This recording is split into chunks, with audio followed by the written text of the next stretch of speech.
Cut it off just in time. Now, bear with me for one moment, please, while I get organized. I hope you can hear me on Further Emergence Instagram. Okay, if you're watching on Facebook, I've got to turn you off and turn you on again for a moment, and then we'll be off and running. Okay, oh, hang on, what's that? There we go. Okay, getting sort of organized. Right, so how are you? How's the day going on this Monday? It's blowing a big storm. No, it's not a storm, but it's really windy and rainy outside here in Ireland. Are you well? I hope you are. It's fine if you're not. Not every day goes well. So we're going to do a bit of meditation. This isn't a class, it's just a chance to meditate together. Now, I meditate throughout the day anyway. This is just the one I do on the internet. And today, on Monday, I explain what I do. So if you're familiar with meditation, if you're experienced, great, brilliant. Can you hang on for a minute though while I explain what I do, just for the benefit of people who are new to meditation? I do that on Mondays. So there's lots of different styles of meditation. This is what I do. For me, it starts with why. Why would I meditate? Why would anybody meditate? And for me, I'm trying to connect to a part of me that I connect to every night when I go to sleep. Not the dreaming bit, the bit after dreaming, the deep dreamless sleep, because I'm dreaming and then I drop out the bottom of dreaming into deep dreamless sleep where I have no thoughts, no memories, no feelings, no personality, no body really, no bed, no bedroom, no nothing. I don't even have me because I'm not really there. I sort of cease to exist, certainly in the way that I normally register my existence. So when you add that all up, that sounds awful. That sounds like death. Yet, I love going to sleep. And when I wake up in the morning, I feel refreshed. So some part of me knows that wherever I go in that deep dreamless sleep, that mysterious place, it's good. And that's where I want to go to when I meditate. I just want to do it consciously. So straight away, tip number one, if you're new to meditation, don't try and do this lying down, because chances are you'll fall asleep, and if you don't fall asleep, you'll battle sleep, both of which are kind of counter to what you're trying to do here. So sit up. You don't have to sit in a lotus position or anything like that, unless you're comfortable doing that, in which case brilliant. But I'm just sitting in a chair. If you're sitting in a chair, just don't sit in a really comfortable chair, or like a big comfy armchair. As I said, there's no thoughts in this place that I want to go to. So it's kind of like my mind can't get there. So I have to figure out some way of working with my mind. It's like my mind has to wait outside the door of this place I go into. So I've got to figure out some way of parting the curtains of my mind to get into this place. So what I do is I just make an arrangement with my mind. I just say, hey, could you just not think for the next 15 minutes because we want to meditate? And at this stage, my mind is on board. Not much resistance. It's like, okay, fine, we're going to meditate. But it is important to have your mind on board. Now, if you're new to meditation, your mind probably will be on board because it's a new thing and minds like new things. So your mind will be like, yay, okay, let's do that. The having your mind on board only becomes something to deal with when you're trying to meditate regularly. Then after the 10th or 20th time, your mind will be like, oh God, it's so boring. And then you have to deal with that. And if you're having problems with that, if you want to leave a question, I'll talk about it at the end, okay? Because I forgot to say at the beginning, these meditations that I do, they're part of the Further Emergence work that I do and part of the Further Emergence community. So if you're curious about that, I'll explain all about that at the end as well. So having your mind on board, that's important. So the arrangement I make with my mind, as I say, is I ask it, can you stop thinking? And it says, yes, fine. So stopping thinking, that's not that hard. It's not that hard to stop. Because regardless of what I'm thinking about, which would be the content of my thoughts, the structure of my thoughts, it's always the same. It's always pictures and sounds. So if I turn off the pictures and I turn off the sound, that's it. I'm not thinking. And as soon as I do that, I'm into the practice of meditation. Now, the practice of meditation runs parallel with and together with the intention of meditation. So the intention of my meditation is, as I said, to go to this deep, not deep dreamless, deep, still, mysterious, calm, profound, Zen-like. I'm trying to think of all the other words that are used to describe meditation. Calm, still, peaceful, you know, all those words. That place. That's the intention, to go there. And then the practice starts as soon as I stop thinking. And it pretty much goes, I turn off the pictures, I turn off the sound, so I bring myself to not thinking. Then some time passes and I discover that I'm thinking again. I go, oh, I'm thinking again, fine. Turn off the pictures, turn off the sound, bring myself back to not thinking. Then some more time passes, I discover I'm thinking again. I go, oh, I'm thinking again, fine. Turn off the pictures, turn off the sound, bring myself back to not thinking. Then some more time passes, I discover that I'm thinking again. I go, oh, thinking again, okay. Turn off the pictures, turn off the pictures, turn off the sound, bring myself back to nothing, and so on. It's pretty simple. Every time I discover that I'm thinking, I bring myself back to not thinking. Now, that's important to know, because it's very easy to get the idea that to meditate correctly, you shouldn't be thinking at all. That's not the case. Okay? It's a kind of a dance. These two things go together, you know. Sometimes you'll be very still, sometimes you'll be discovering that you're thinking. And neither is wrong. And both are powerful. I mean, it's kind of obviously powerful when you're in very deep, still, peaceful. You can feel your nervous system changing, your shoulders drop, your breathing deepens, all this kind of thing. But it's also powerful when you're discovering that you're thinking. It's just a bit more subtle, the power. Because how it goes is, if you are like me, the sort of things that you think about are all from your perspective. So everything's from my perspective. Why did I say that to that person? Why did that person say that to me?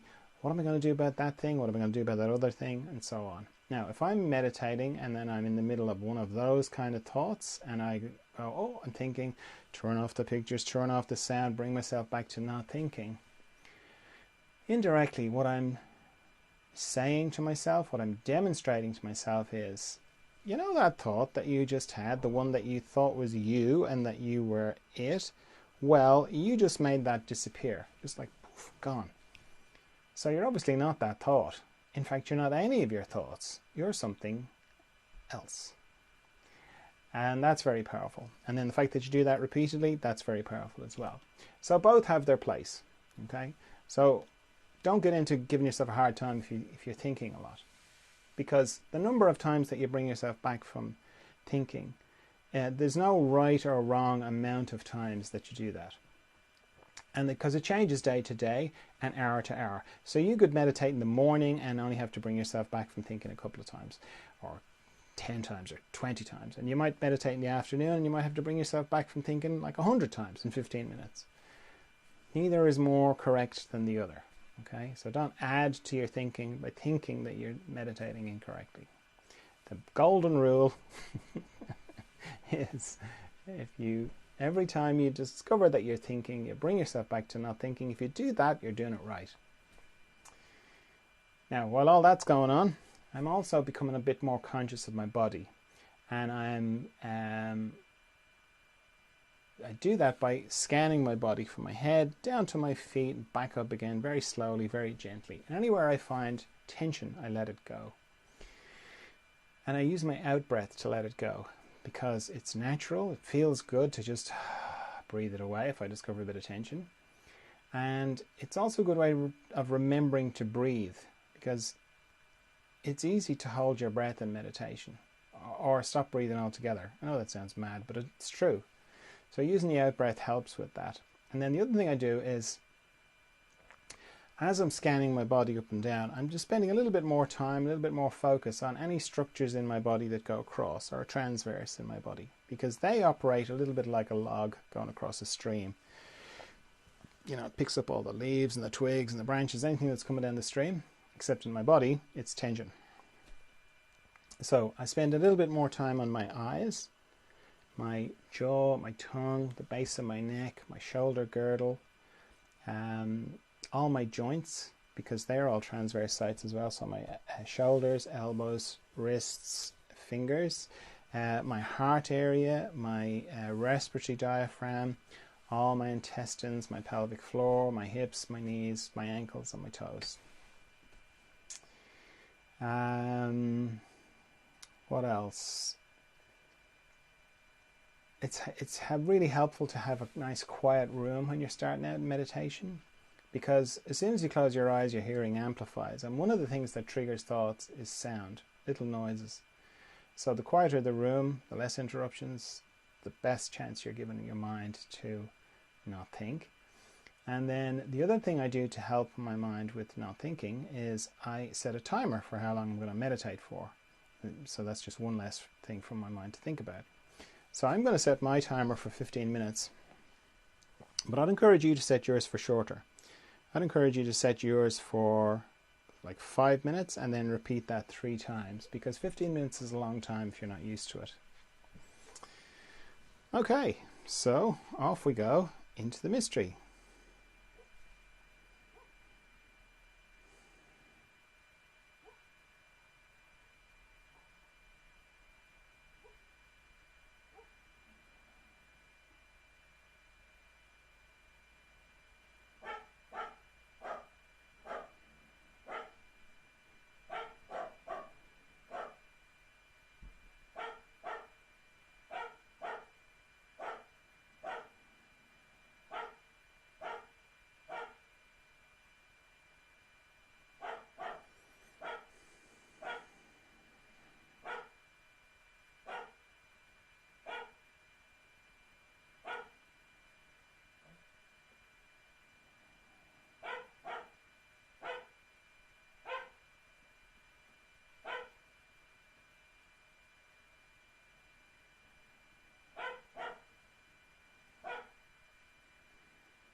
okay. So if you feel like you've traveled very deeply inside and you need to come back from there, and take your time before you open your eyes.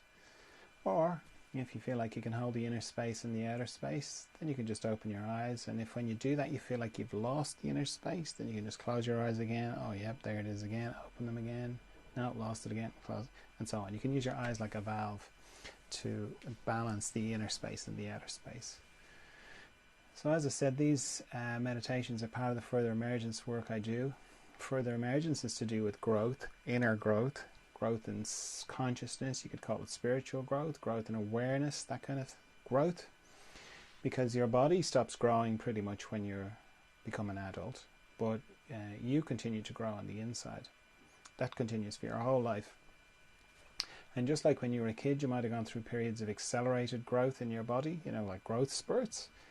That continues on the inside as well. You go through periods of accelerated growth as well. Marnie is saying thank you. You're very welcome, Marnie. Thank you. So if you were going through a growth spurt when you were a child and you went to your parents and said, oh, I've got pains on my legs, growing pains, your parents wouldn't have rushed you to hospital. They wouldn't have rushed you to the doctor. They would have said, oh, they're growing pains. They're painful and everything, I understand, but they'll pass. They're natural. It's much harder to know that when you're 60 or 50 or 40 or 20, that if you're going through an inner growth spurt, it's much harder to know it's a natural thing. There's a much bigger space to feel like there's something wrong with you. So the main focus, the overarching thing with further emergence is to support growth. And then specifically those times when it gets tough, when you go through an inner growth spurt, that's one of the focuses of further emergence. So these meditations help because the more familiar you are with your inner landscape, the easier it is to navigate these growth spurts. We also have retreats every 2 weeks. And that's a chance to meditate a bit more deeply, to kind of come back from your life a bit, to focus on what's going on for you and your process and your consciousness, and get reflection and feedback from other people. Because one of the difficult things about going through an inner growth spurt is you can really feel like you're on your own with it. You can almost overnight go from everyone being the same as you to feeling like nobody understands you, nobody gets you, you don't really recognize your life anymore, you don't recognize yourself in your life. It's just some of the ways. There's lots of different ways of manifesting, of how it can manifest for you. Generally it can just be difficult. So the retreats help with that. I also do one-to-one work with people. And that's really because how further emergence or how those inner growth spurts represent themselves is so individual for each person that it can be really helpful to get very specific feedback and very specific help and support for your particular situation. So I can only see 8 people a week, and it's busy. But I do that as well. And that's a combination of talking, and then also because I was a craniosacral therapist for many years, I can work remotely on people. Not that craniosacral works remotely, that's usually hands-on, but as a result of all that experience, I can do it as well. It's kind of amazing. I'm still amazed that I can do that, but I can. So it means that I work with people all around the world and help behind the scenes, help their system harmonize with the process they're going through. I've written books as well. I've written 4 books. They're all roughly around the subject of further emergence, just different aspects of it. So there's lots there. Now, if you're still with me, if you watched all the way to the end, maybe something is kind of saying to you, there's something to this. I would encourage you to let that part of you, inform you as to what to do next. Maybe it's just do the meditations. Maybe it's look at the videos of the retreats or listen to the podcast of the retreats. All this stuff is on the website, furtheremergence.com. because there's also a community of people as well on the website, on Patreon, where you can connect in with other people as well. So yeah, maybe it's saying watch the videos, maybe it's saying go to a retreat, maybe that part of you saying, oh yeah, those one-to-ones, there's something about that, maybe I'll get in touch about that. Or maybe you want to read the books, or maybe do none of those things. That part of you will know what to do. Okay, so thanks for meditating with me. I'll see you on Wednesday for more meditation. If you want to do the meditations with me and want to do help use them to support your meditation practice, the best platform to do it on is through YouTube, because YouTube will send you a little notification when I start the clock. 15 minutes will be starting, whereas all the other ones don't, as far as I can see. Facebook and Instagram don't do that. So see you on Wednesday for some more meditation. Thanks for meditating with me.